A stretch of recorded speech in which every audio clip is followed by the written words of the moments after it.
नमस्कार, स्वागत है आपका अपना यूट्यूब चैनल टॉप संस्कृत अध्ययन SNK भाई उपेंद्र से। आज की इस वीडियो में आप सीखेंगे शब्दरूप के बारे में कि कौन शब्द किस शब्दरूप पर चलेगा। अगर वीडियो अच्छा लगे तो लाइक करें, कमेंट करें और इस चैनल पर न्यू है तो चैनल को सब्सक्राइब करें और अपने दोस्तों तक शेयर करें। धन्यवाद। तो चलिए वीडियो को शुरू करते हैं। हाय फ्रेंड्स, सबको गुड मॉर्निंग, जय हिंद, जय भारत। आज हम समझेंगे ये शब्दरूप के बारे में। तो शब्दरूप कैसे बनाते हैं, इसको कौन से शब्दरूप को किसके ऊपर लेकर के हम चलते हैं, आज हम थोड़ा इसके बारे में चर्चा करेंगे। क्योंकि अनुवाद बनाने के लिए शब्दरूप का सबसे अनिवार्य होता है कि शब्दरूप के बारे में समझना कि कौन सा शब्दरूप किसके ऊपर चलता है। तो यहाँ हम देखेंगे आज सबसे पहला शब्दरूप लिए हुए हैं जो क्या है, बालक। तो बालका मीन्स ये बालक जो है, बालक का शब्दरूप के ऊपर हम समझेंगे इसके बारे में।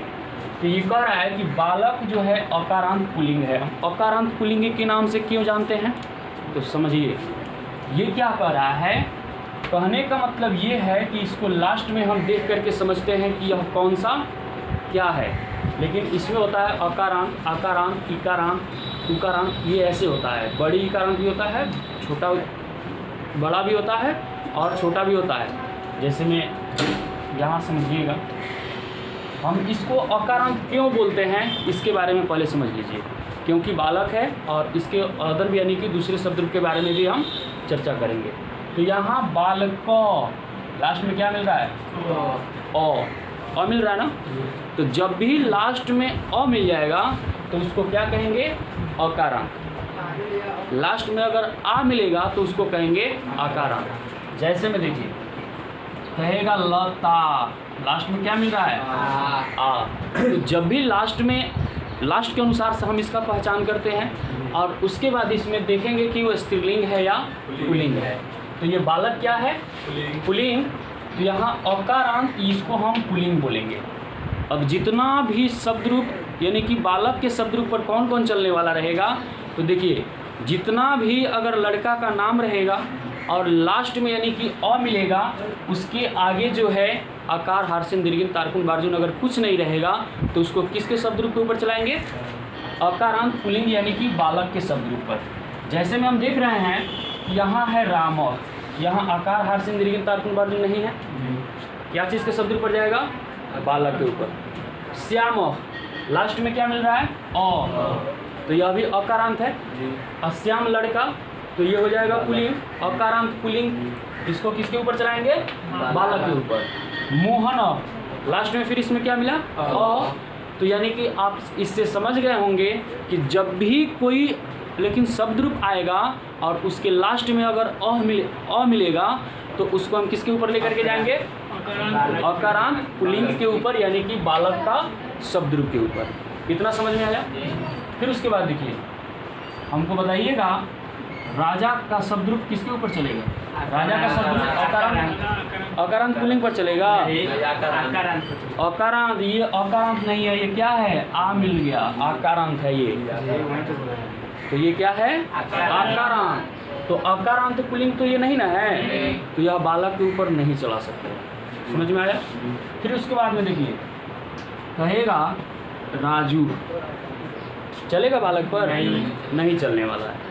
तो आपको ध्यान रखना है कि वह लड़का का नाम हो यानी कि पुल्लिंग रहेगा और लास्ट में कुछ भी नहीं मिलेगा, आकार, हार्सिन, दीर्घिन, तारकुन, बार्जुन अगर कुछ भी नहीं मिलेगा तो उसी शब्दरूप का हम बालक के ऊपर चलाएंगे।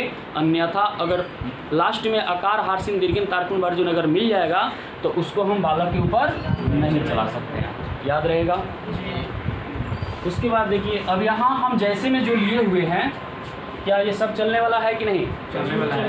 अगर हम मान लें, कह देगा कि पूनम, पूनम को बालक पर चलाएंगे या नहीं, नहीं चलाएंगे, नहीं चलाएंगे। क्यों, क्योंकि ये भी अकारांत है लेकिन यह स्त्रीलिंग है, इसके लिए अलग शब्दरूप है। यानी कि सभी के लिए, आकार के लिए अलग शब्दरूप है, हार्सिन के लिए अलग है, छोटी ई के लिए, बड़ी यानी कि दीर्घिन के लिए उसके लिए भी अलग शब्दरूप है। यानी कि जितना यानी होता है उकारांत, ये उ के लिए भी है। तो अब देखेंगे कि वह कौन कौन शब्दरूप किसके ऊपर चलता है। ठीक है, ये तो आप समझे कि बालक लास्ट में अ मिल जाएगा, लड़का का नाम होना चाहिए, और वह लेकिन पुरुष जाति का बात करेगा और लास्ट में अ मिलेगा तो उसको हम अकारांत पर चलाएंगे। जैसे में आप देख लिए कि राम का राम अ मिल रहा है लास्ट में, अकार हार्सिन दीर्घ कुछ भी नहीं है। उसके बाद में श्याम लास्ट में, इसमें भी कुछ भी नहीं है। यहाँ भी आप देख रहे हैं कि मोहन लास्ट में, इसमें भी कुछ नहीं है। देव इसके भी लास्ट में कुछ नहीं है। तो इतना समझ में आ गया होगा कि बालक के शब्द रूप पर कौन चलाते हैं। उसके बाद देखिए, अब मान लीजिए लता, लास्ट में क्या आ रहा है? लता। एक लता का भी शब्द रूप होता है। तो लास्ट में यहाँ आ मिल रहा है तो इसको हम बोलते हैं अकारांत, क्या स्त्रीलिंग है ये। अब इससे आप समझ चुके होंगे कि लता लास्ट में अब जब भी अगर आ जाएगा, लड़की का नाम होगा, तो उसको हम किसके ऊपर लेकर के चलेंगे? अकारांत स्त्रीलिंग के ऊपर। जैसे में देखिए सीता, लास्ट में क्या मिल गया? आ, तो लड़की का नाम है। उसके बाद में गीता, लास्ट में क्या आया? आ। तो इस तरह से आप देख सकते हैं कि लास्ट में अगर आकार मिल जाएगा, लड़की का नाम रहेगा, तो उसको हम किसके ऊपर लेकर के चलेंगे? अकारांत स्त्रीलिंग के ऊपर। ये इतना समझ में आया। फिर उसके बाद में देखिए, एक होता है मुन्नी का शब्द रूप। मुन्नी का भी शब्द रूप होता है। तो मुन्नी लास्ट में यहाँ क्या मिल रहा है? विसर्ग। आप विसर्ग के माध्यम से आप पहचान सकते हैं कि यह पुल्लिंग है, क्योंकि पुल्लिंग के लास्ट में यानी कि हम विसर्ग जोड़ते हैं और स्त्रीलिंग के आगे विसर्ग का प्रयोग नहीं होता है। लेकिन विसर्ग वहाँ भी होता है, स्त्रीलिंग में भी विसर्ग होता है, लेकिन कब? बहुवचन में, जिसमें लता, लते, लता, लास्ट में विसर्ग बहुवचन जब भी होता है तो उसके साथ में विसर्ग का प्रयोग होता है। ये भी नहीं कहना है कि स्त्रीलिंग के सामने यानी कि विसर्ग का प्रयोग नहीं हुआ, लेकिन ध्यान में रखना है जब भी एक वचन रहेगा तो उसके साथ में विसर्ग का प्रयोग नहीं करेंगे। यदि वहीं अगर कह रहा है कि बहुवचन का बात करेगा तो विसर्ग का प्रयोग होगा। एक बार और आपको समझ में आएगा जब लता का शब्द लिखाएंगे और उसके बारे में समझाएंगे तब। तो यहाँ समझेंगे यह आपको आज, लेकिन आज के इस क्लास में आपको समझ में आएगा कि कौन से शब्द रूप किसके ऊपर चलाते हैं। ये तो बालक के ऊपर पूर्ण रूप से समझ गए होंगे कि हाँ इसमें गलती नहीं होना चाहिए अब। और विशेष करके अनुवाद बनाने के लिए आपको शब्द रूप सबसे ज़्यादातर इम्पोर्टेंट रहेगा। शब्द रूप के माध्यम से ही आपको बनाना है। देखिए जैसे में हो गया मुन्नी, अब लास्ट में क्या मिल रहा है? छोटी हार्सिन मिल रहा है ना। तो इससे अब ये समझ गए होंगे कि लास्ट में अगर हार्सिन का प्रयोग होगा, अगर लड़का रहेगा तो हम मुन्नी के शब्द रूप पर चलाएंगे। क्यों? इसको हम क्या बोलेंगे? तो लास्ट में ई मिल रहा है, छोटी ई मिल रहा है ना, तो इसको हम कहेंगे इकारांत पुल्लिंग। ये क्या है? इकारांत पुल्लिंग। इकारांत पुल्लिंग है ये। अब जितना आएगा, जैसे में देखिए कवि या रवि, रवि ही मान ली, लास्ट में क्या मिला? हार्सिन मिल गया। हार्सिन मिल जाएगा तो हम क्या समझेंगे? इकारांत पुल्लिंग है। तो ऐसे यानी कि जितने भी शब्द अब देखने को मिलेगा वह किसके ऊपर डालेंगे? इकारांत पुल्लिंग यानी कि मुनि का शब्द रूप के ऊपर। इतना समझ में आया? ये सबको लिखाएंगे एक एक करके, लेकिन अब चलते हैं कि जोड़ेंगे कैसे। लेकिन बालक के शब्द रूप में जोड़ेंगे कैसे? देखिएगा, यहाँ बालक का शब्द रूप है, इसको अकारांत पुल्लिंग के नाम से जानते हैं। यहाँ आप समझे कि लास्ट में अगर आकार हार्सिन दीर्घिन तारकुन बार्जुन अगर नहीं मिलेगा, अगर लड़का का नाम रहेगा तो हम उसको क्या करेंगे? बालक के शब्द रूप पर चलाएंगे। आपको शब्द रूप रटना नहीं है, नहीं तो रटते रटते रह जाइएगा। जिससे में बालक के शब्द रूप पर कौन कौन चलने वाला है उसको समझ लीजिए और उसके ऊपर चला दीजिएगा। जैसे मैं देख रहा हूँ यहाँ राम, राम क्या चीज़ के शब्द रूप पर चलेगा? बालक पर। श्याम किसके ऊपर चलेगा? बालक पर। मोहन बालक पर। देव बालक पर, और इत्यादि का मतलब कि और भी शब्द ऐसे आ सकते हैं जो आप बालक के शब्द पर उसको चलाना होगा। देखिए हम चलाएंगे यहाँ राम के बारे में, आपको समझा रहे हैं कि बालक को कैसे हटाते हैं और कैसे जोड़ते हैं। देख रहे हैं यहाँ, देखिए जैसे में हमको जोड़ना है बालकेन के ऊपर, क्या जोड़ेंगे? बालकेन के जगह हमको बालक का स्थान हटा करके हमको कहीं अनुवाद में हमको राम को लिखना है। तो क्या कीजिएगा? सभी बालक को हटा दीजिएगा। क्या कीजिएगा? जहाँ तक आपको बालक दिखने को मिल रहा है आप क तक ले उसको हटा दीजिएगा। तो जब क तक हटा दिए तो क्या बचा? एकले और नौ। तो यहाँ राम लिखेंगे, बालक की जगह हमको राम का जगह देना है, तो राम की जगह दे दिए। तो उसके बाद में लास्ट में ये भी जुटा था, तो लास्ट में एकले और नौ को जोड़ दिए। समझ में आ रहा है? समझ में आया या नहीं? उसके बाद देखिए यहाँ देखेंगे बालके भ्य है, क्या है? बालके भ्य। तो यहाँ क्या करेंगे, देखेंगे यहाँ बालक कितना दूर में है, तो हम इसके जगह पर क्या करेंगे, राम जोड़ेंगे और फिर उसके बदले में एकले अभ्य, तो क्या हो जाएगा, रामे भ्य बालके भ्य। ठीक है, तो ऐसे यानी कि शब्द रूप को जोड़ा जाता है। फिर एक चीज और देख रहे हैं, यहाँ बलकात है, बलकात।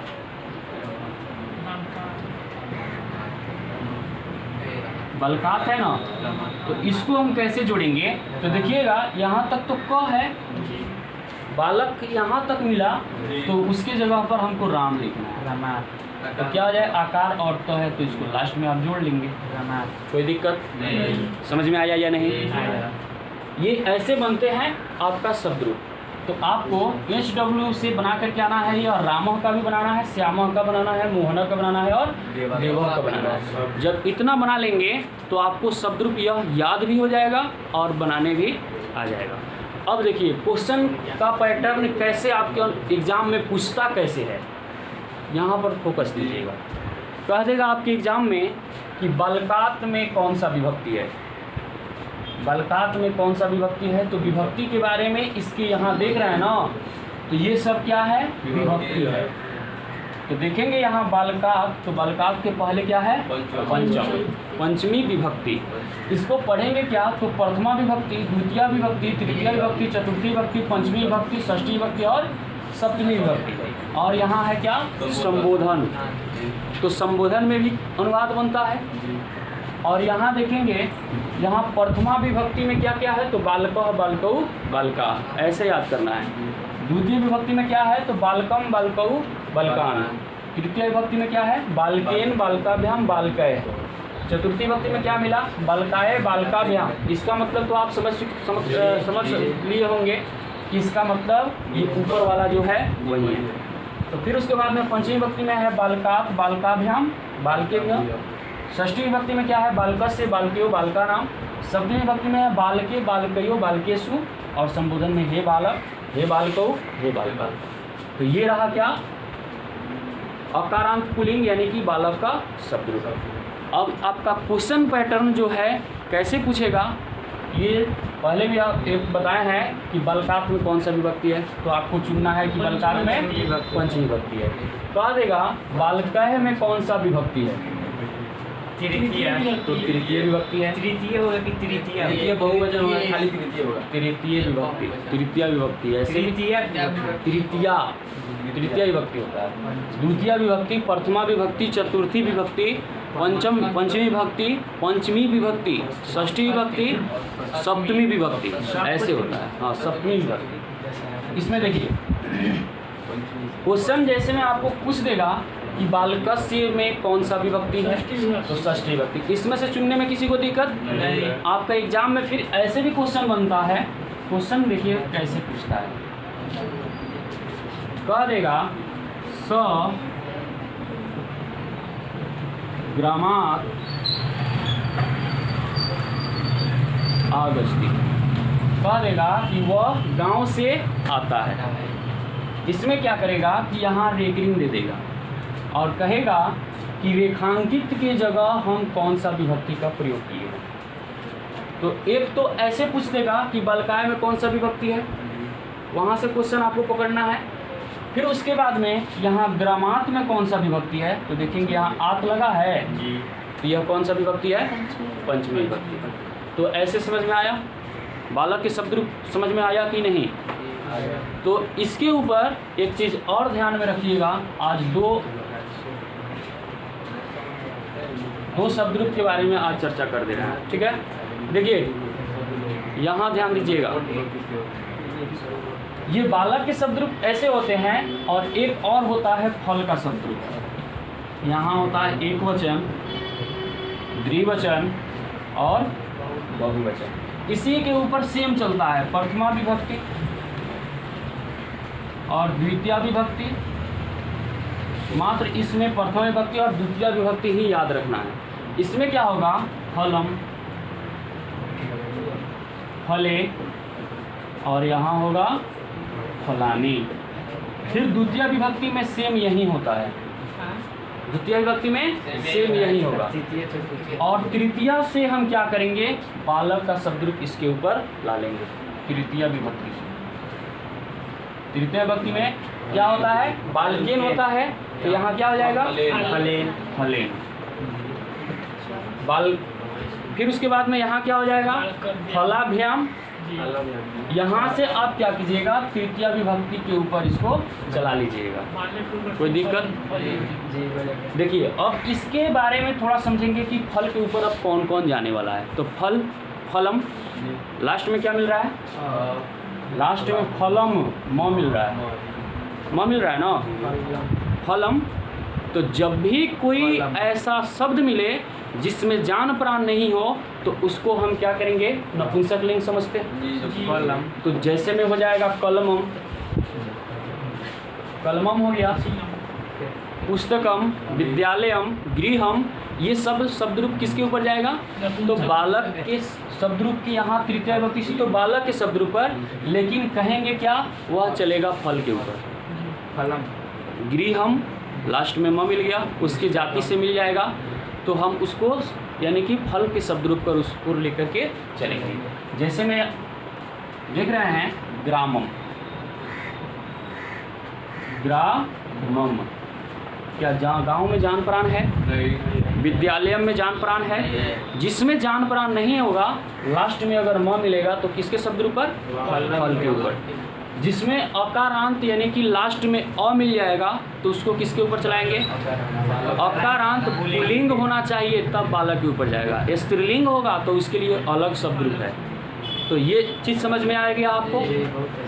तो इतना अगर समझ लिए होंगे तो आप समझिए कि आप कारक में अनुवाद जब भी बताएंगे तो आपको दिक्कत नहीं होगा। ये याद करके आना है। कैसे, क्वेश्चन आपसे पूछेंगे कि पंचमी विभक्ति एक वचन में क्या होता है, ऐसे पूछेंगे आपको, बालका, बलको, बलका, बालकम, बलको, बलकन, ऐसे याद करना है। लेकिन आपसे पूछेंगे कैसे, पूछ देंगे कि तृतीया विभक्ति और बहुवचन में क्या होता है, तो बालक है। ऐसे अगर याद कर ले रहे हैं तो आपको अनुवाद में दिक्कत नहीं होगा, सोचना ज़्यादा नहीं पड़ेगा कि यहाँ होता क्या है। ठीक है, अगर ऐसे अगर समझ ले रहे हैं तो कारक को आप लेकिन कुछ नहीं समझिएगा। जिस तरह से आप लकार को देखते हैं कि लकार बना देते हैं आप लोग, उसी के जैसे कारक भी आपका आसान बन जाएगा जब यह शब्द रूप आपको मालूम होगा तब। यह अनुवाद के लिए सबसे ज़्यादा महत्व देगा तो ये शब्द रूप के बिना आप अनुवाद नहीं कर सकते हैं। देखिए सबसे पहले ये इसको SW में आप लोग लिख लीजिएगा। बालक, श्याम, मोहन और देव का शब्द रूप लिखना है। आपको ये समझ में आ गया होगा। अब आपको रटना नहीं है कि एक बालक का होता है, उसी के ऊपर आपको समझ लेना है कि जो भी शब्द रूप आपको बालक के जैसे अगर दिखेगा तो बालक पर बना लेना है, बन जाएगा। तो आज के वीडियो में आप समझे कि शब्द रूप के बारे में, बालक के शब्द रूप में हम कैसे बनाते हैं। वीडियो समझ में आया होगा। अच्छा से अगर समझ गए होंगे तो वीडियो को लाइक कर दीजिएगा और कमेंट कर दीजिएगा और अपने दोस्तों तक शेयर कर दीजिएगा।